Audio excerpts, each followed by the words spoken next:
tarde, bienvenidos. Esto es la entrevista en TV Noticias 7.3. Momento de decantar la información, momento de la tarde, ¿no? Para conversar un poco sobre tantas cosas que suceden en el día a día en la jornada noticiosa y conversar, por ejemplo, de temas con los que convivimos evidentemente tanto porque tenemos que respirar. Hablo de la contaminación ambiental y dentro de la contaminación ambiental tantas otras contaminaciones que también se dan. Nos acompaña para hablar de ello Eric Concepción Engamarra. Él es el responsable del área de gestión de la calidad del aire, emisiones atmosféricas y ruido del Ministerio del Ambiente. Entre tanta contaminación ambiental en la que vivimos, nos movemos, andamos, bueno, convivimos, ¿no? Finalmente está la auditiva, la sonora, no sé cuál es finalmente la denominación que se le da y con la que menos nos percatamos, ¿no? Ya es algo más del ambiente. ¿Cómo estamos? Buenas tardes. ¿Qué tal, Rocío? Buenas tardes televidentes.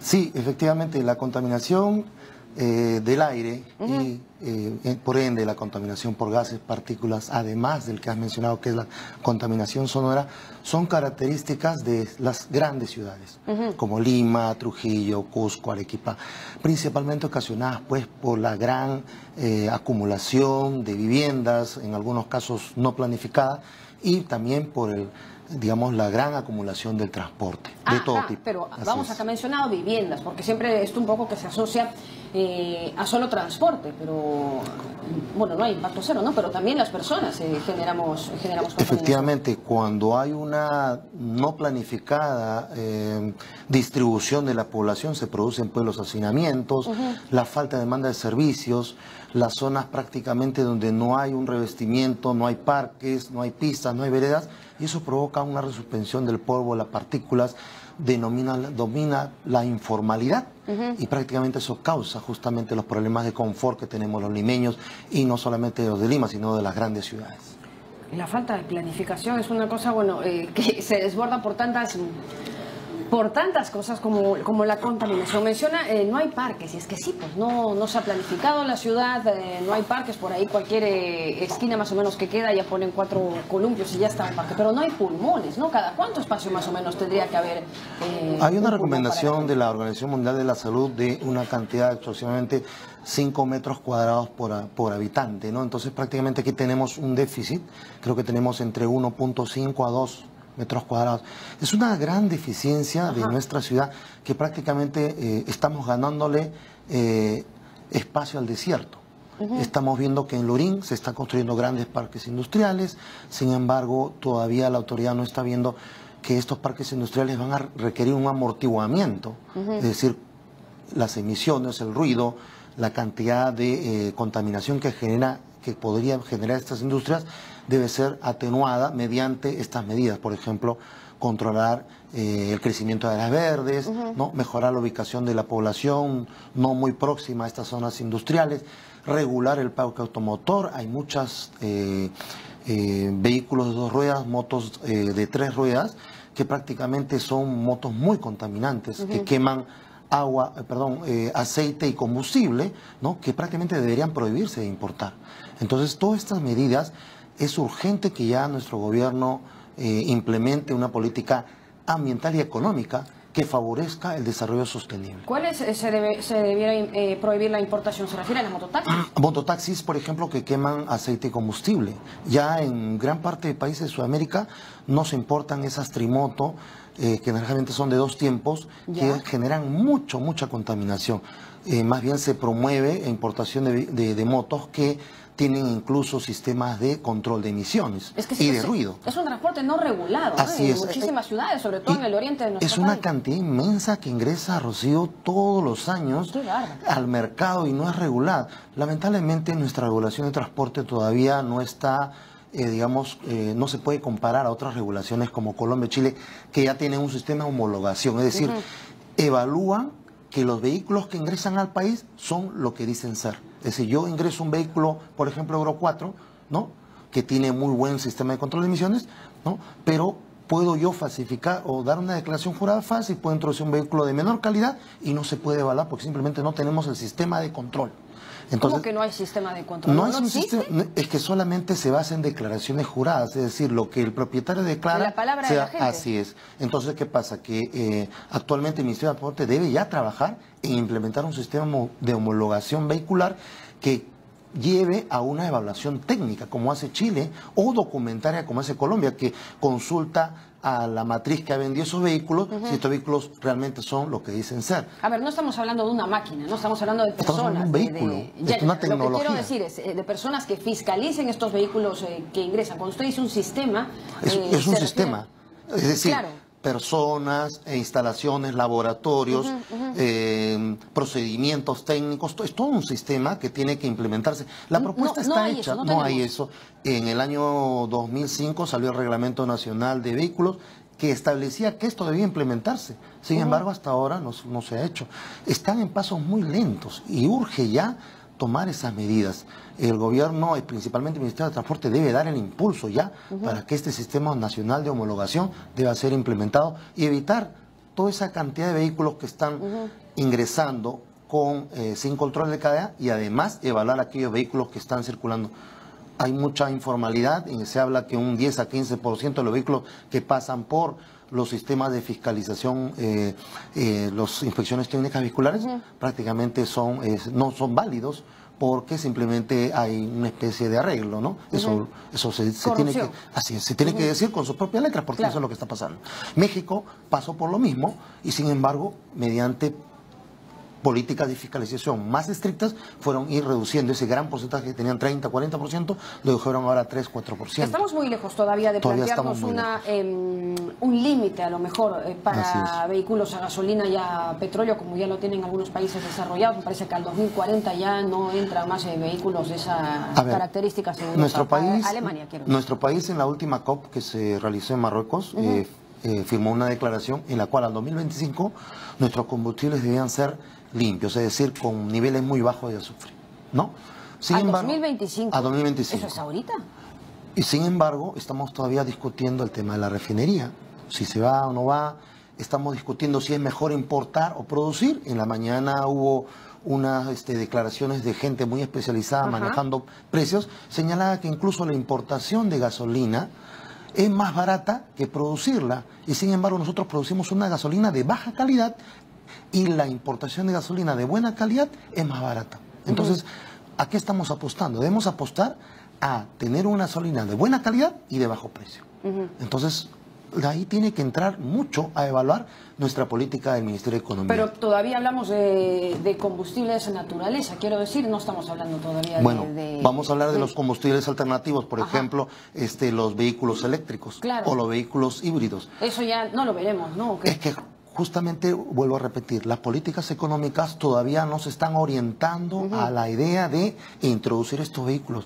En Chile, prácticamente la municipalidad o las intendencias, como le llaman allá, han hecho un proyecto grande de masificar a todos los taxis, convertirlos a híbridos o eléctricos, con un crédito blando, con facilidades de pago.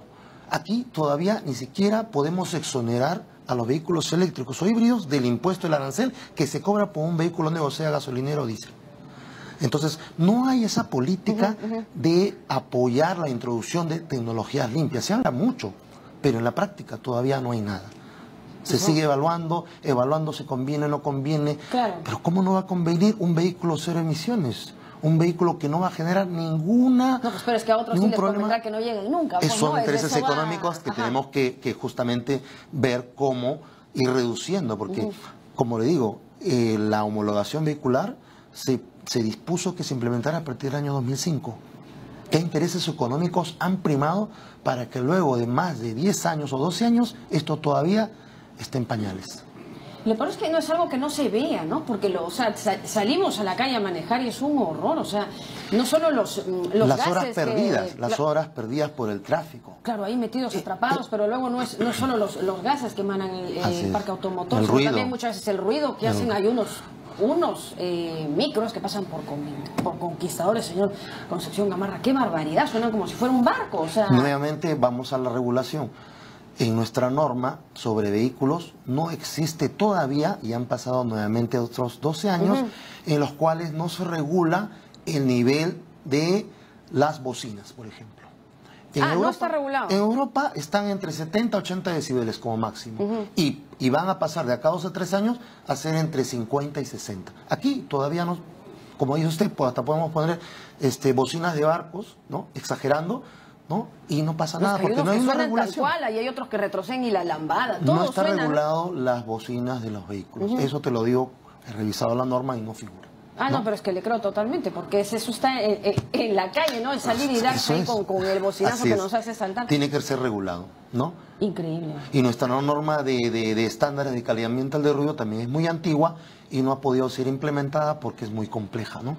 Esta norma data del año 2003, ¿no? La Decreto Supremo 085, en el cual establecía los niveles bajo los cuales se podía, no se podía exceder el ruido en zonas residenciales, comerciales e industriales, ¿no? Sin embargo, por la situación en que estamos, que una mala planificación urbana, prácticamente las 3 zonas están mezcladas en un mismo punto.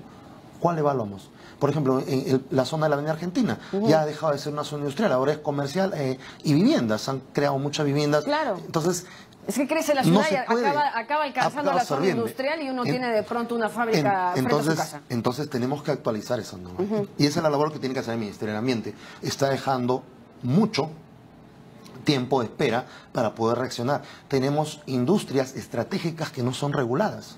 Fundiciones, por ejemplo, centrales termoeléctricas, ¿no? Tenemos muchas industrias que tienen un aporte importante y que se esparcen por todo el país, que no tienen ninguna regulación en cuanto a niveles de emisiones, cosa que en otros países ya se ha realizado.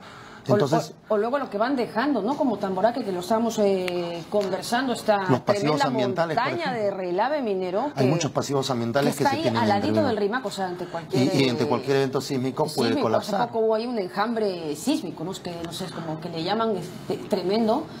Ya daba susto. Ahora me parece, ha ido la ministra a fiscalizar que pongan un muro, pero ¿será que eso no lo pueden levantar y ponerlo en otro sitio, que no sea al lado del río que llega finalmente al caño de todos en la ciudad? Tenemos muchos pasivos ambientales, no solamente de la minería, Rocío, sino también de los hidrocarburos, ¿no? Hay una zona en la selva que... anteriormente pues fue contaminada por N derrames de hidrocarburos, ¿no? Y a los cuales ahora hay que dedicar muchos millones de dólares a recuperarlos, ¿no? Incluso, por ejemplo, se habla en la orilla también que la zona contaminada de plomo también hay que recuperarlo. En algunas zonas, por la cantidad de plomo en el suelo, han optado por encapsular, es decir, ponerle pista, ponerle vereda, ¿no? Y de esa manera los niños pues no interactúan con el suelo. Cuando juegan pelota pueden coger el polvo, hay niños que sin lavarse las manos comen la fruta, entonces ingieren, entonces se está tomando esas medidas para evitar justamente la contaminación, ¿no? Y ya ni hablar de la minería ilegal y los desastres que está haciendo. Yo no sé si se va a poder recuperar esas tierras bueno, en muchísimos años, empezando ya, ¿no? Sí, el procedimiento que inició el Ministerio de Ambiente un poco ha quedado paralizado, ¿no? De la formalización de mineros. Es una cifra bastante baja todavía, ¿no? Se esperaba tener una cantidad importante para que se formalicen y esta situación todavía no se ha dado como estaba previsto, ¿no? Pero no solamente es Madre de Dios, han aparecido en muchas zonas, cerca de Lima, en la zona de Canta, también ha aparecido ya un grupo importante de 2.000 a 4.000 personas que están extrayendo oro de manera informal, luego están extrayéndolo en socavones, luego esos socavones pues no tienen la técnica necesaria, se derrumban y la gente muere atrapada, ¿no? Y entonces hay una responsabilidad también de que esta situación no se interviene como debe ser. Ahí tiene que jugar mucho la Fiscalía, por ejemplo, los municipios, los gobiernos regionales, tienen que asumir su rol, ¿no? Tienen que asumir su rol y no echarse la pelota al gran monetón como se ha visto muchas veces, ¿no? Claro, como está lejos, digamos, Cantes aquí nomás, pero quiero decir, está lejos. Tenemos Cajamarca, tenemos Piura, tenemos zonas de la selva, ¿no? El río Mantaro, donde desde hace muchísimos años vienen explotando oro de manera ilegal.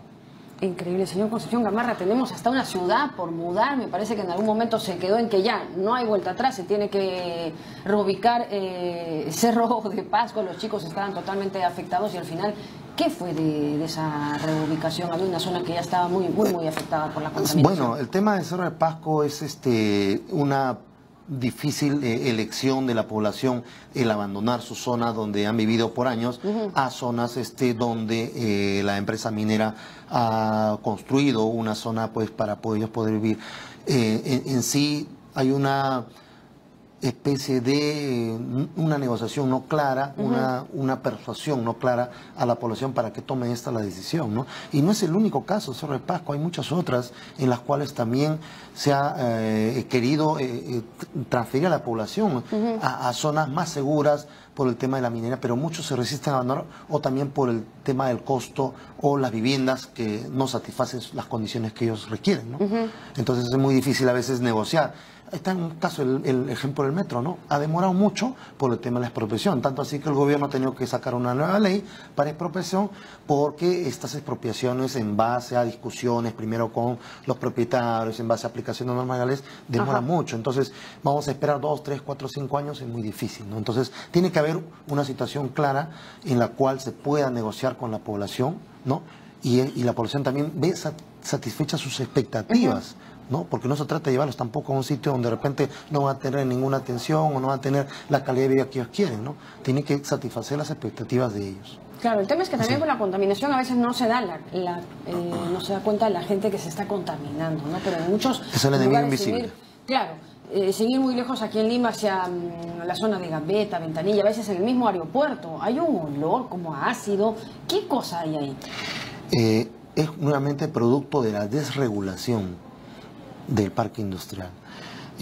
No solamente en Ventanilla, en Caraballo, en la zona aledaña al río Chillón, hay numerosas actividades que se dedican, por ejemplo, al reciclaje de baterías, ¿no?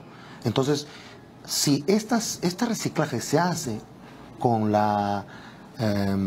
con los mecanismos adecuados, con las tecnologías adecuadas y con las previsiones y los sistemas de control que evitan que las partículas de plomo salgan al ambiente, esta industria o esta actividad no debería impactar. Sin embargo, se hace sin regulación.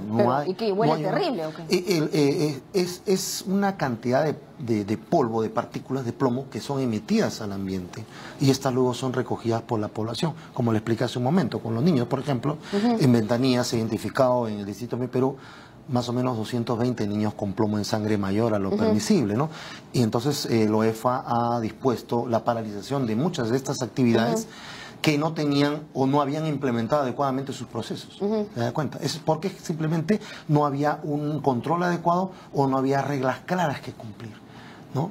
Algunas otras todavía están trabajando porque tienen, digamos, o han dado el paso hacia adelante, que es cumplimiento de las normas tal y como se hacen en otros países, ¿no?